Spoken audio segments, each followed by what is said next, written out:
اعوذ باللہ من الشیطان الرجیم بسم اللہ الرحمن الرحیم۔ میرے پیارے دوستو، میری یوٹیوب ویڈیو دینی باتیں وِد پرویز احمد میں آپ کا خیر مقدم ہے، اور آج میں حاضر ہوں ایک نئی ویڈیو لے کر کے، صرف 5 منٹ کا مدرسہ قرآن و حدیث کی روشنی میں۔ اس سلسلے میں دوستو یہ میری 8ویں ویڈیو ہے، تو زیادہ ٹائم ویسٹ نہ کرتے ہوئے آئیے سٹارٹ کرتے ہیں اپنی ویڈیو۔ صرف 5 منٹ کا مدرسہ قرآن و حدیث کی روشنی میں 8 محرم الحرام۔ نمبر 1، اسلامی تاریخ۔ حضرت سیس علیہ السلام۔ حابیل کے قتل کے بعد اللہ تعالیٰ نے حضرت آدم علیہ السلام کو حضرت سیس علیہ السلام جیسا نیک فرزند عطا فرمایا۔ وہ حضرت آدم علیہ السلام کے سچے جانشین ہوئے، اور آگے چل کر پوری نسل انسانی کا سلسلہ انہی سے چلا۔ اللہ تعالیٰ نے ان کو نبوت سے نوازا اور 50 صحیفے ان پر نازل فرمائے۔ جب حضرت آدم علیہ السلام کا انتقال ہوا تو جبرائیل علیہ السلام کے حکم سے حضرت سیس علیہ السلام ہی نے نماز جنازہ پڑھائی۔ انہوں نے حجورہ نامی عورت سے نکاح کیا، اور ان سے ایک لڑکا اور ایک لڑکی پیدا ہوئی۔ حضرت سیس علیہ السلام نے اپنی زندگی مکہ میں گزاری اور ہر سال حج و عمرہ کرتے رہے۔ ان کو دن رات میں مختلف عبادتوں کا طریقہ سکھایا گیا تھا، اور ایک بڑے طوفان کے آنے اور 7 سال تک رہنے کی خبر دی گئی تھی۔ حضرت سیس علیہ السلام نے 912 سال کی عمر پائی۔ جب انتقال کا وقت قریب آیا تو اپنے بیٹے انوش کو اللہ کے احکام کے مطابق زندگی گزارنے کی وصیت فرمائی۔ وفات پانے کے بعد آپ اپنے والدین کے پہلو میں جبل ابی قبیس کے غار میں دفن کیے گئے۔ نمبر 2، حضور صلی اللہ علیہ وسلم کا معجزہ، بیت المقدس کے بارے میں خبر دینا۔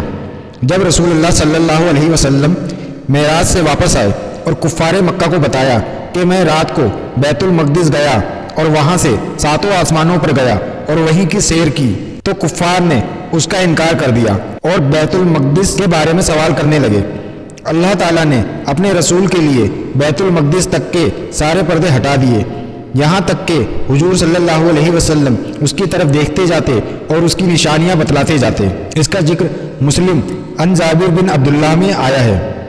نمبر 3، ایک فرض کے بارے میں، گروی رکھی ہوئی چیز سے فائدہ نہ اٹھانا۔ حضرت ابن مسعود رضی اللہ تعالیٰ عنہ کے پاس ایک شخص آئے اور کہا کہ ایک گھوڑا میرے پاس گروی رکھا گیا تھا، لیکن میں اس پر سوار ہو گیا، تو کیا میرے لیے گروی رکھے ہوئے گھوڑے پر سوار ہونا جائز ہے؟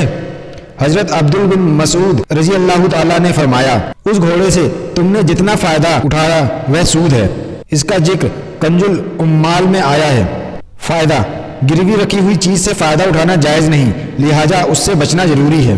نمبر 4، ایک سنت کے بارے میں، تکبیر تحریمہ کے بعد کی دعا۔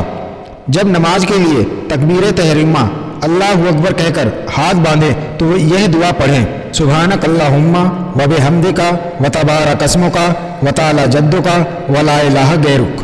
ترجمہ، اے اللہ، ہم تیری پاکی بیان کرتے ہیں اور تیری تعریف کرتے ہیں، تیرا نام برکت والا اور تیری شان بڑی بلند ہے، اور تیرے سوا کوئی معبود نہیں۔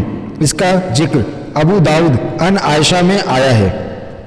نمبر 5، ایک اہم عمل کی فضیلت، 10ویں محرم کا روزہ۔ رسول اللہ صلی اللہ علیہ وسلم نے فرمایا، روزہ رکھنے میں کسی دن پر کوئی فضیلت نہیں مگر ماہ رمضان کو اور عاشورہ کے دن کو، یعنی ان دونوں کو ایک دوسرے دنوں پر فضیلت حاصل ہے۔ اس کا ذکر طبرانی کبیر عن ابن عباس میں آیا ہے۔ نمبر 6، ایک گناہ کے بارے میں، جان بوجھ کر قتل کرنا۔ قرآن میں اللہ تعالیٰ فرماتا ہے، جو شخص کسی مسلمان کو جان بوجھ کر قتل کر دے تو اس کی سزا جہنم ہے، وہ اس میں ہمیشہ رہے گا، اور اللہ تعالیٰ کا غصہ اور اس کی لعنت اس پر ہوگی، اور اللہ تعالیٰ نے ایسے شخص کے لیے بڑا عذاب تیار کر رکھا ہے۔ اس کا ذکر سورہ نساء میں آتا ہے۔ نمبر 7، دنیا کے بارے میں، دنیاوی زندگی پر خوش نہ ہونا۔ قرآن میں اللہ تعالیٰ فرماتا ہے، اللہ تعالیٰ جس کو چاہتا ہے بے حساب رزق دیتا ہے اور جس کو چاہتا ہے تنگی کرتا ہے، اور یہ لوگ دنیا کی زندگی پر خوش ہوتے ہیں اور اس کے عیش و عشرت پہ اتراتے ہیں، حالانکہ آخرت کے مقابلے میں دنیا کی زندگی ایک تھوڑا سا سامان ہے۔ اس کا ذکر سورہ ارد میں آتا ہے۔ نمبر 8، آخرت کے بارے میں، سب سے پہلا سوال۔ آپ رسول اللہ صلی اللہ علیہ وسلم نے فرمایا، قیامت کے دن بندے سے سب سے پہلے یہ حساب لیا جائے گا کہ کیا میں نے تیرے جسم کو صحت نہیں بخشی تھی اور تجھے ٹھنڈے پانی سے سیراب نہیں کیا تھا؟ اس کا ذکر ترمذی عن ابی ہریرہ میں آتا ہے۔ نمبر 9، طب نبوی سے علاج، بڑی بیماریوں سے حفاظت۔ آپ رسول اللہ صلی اللہ علیہ وسلم نے فرمایا، جو شخص ہر مہینے 3 دن صبح کے وقت شہد چاٹے گا تو اسے کوئی بڑی بیماری نہیں ہوگی۔ اس کا ذکر ابن ماجہ عن ابی ہریرہ میں آیا ہے۔ نمبر 10، نبی صلی اللہ علیہ وسلم کی نصیحت۔ آپ رسول اللہ صلی اللہ علیہ وسلم نے فرمایا، تم کسی کی کمزوریوں کی تلاش میں نہ رہا کرو اور جاسوسوں کی طرح کسی کے عیب معلوم کرنے کی کوشش بھی نہ کرو۔ اس کا ذکر بخاری عن ابی ہریرہ میں آیا ہے۔